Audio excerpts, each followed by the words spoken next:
Want to boost your grammar and vocab effortlessly? Here is the simple yet powerful tip.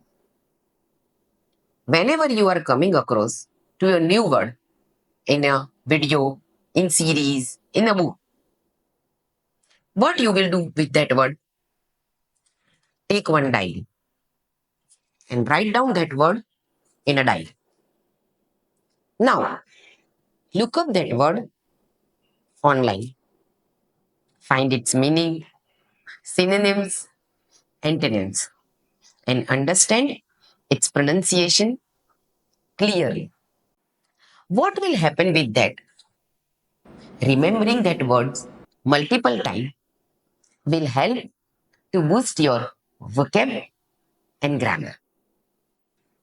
Don't stop there. Try and use this word in your sentences, which will help not only in your vocabulary but also strengthen your grammar. Take a diary and start this simple habit today and watch improvement in your vocabulary and grammar. Happy learning!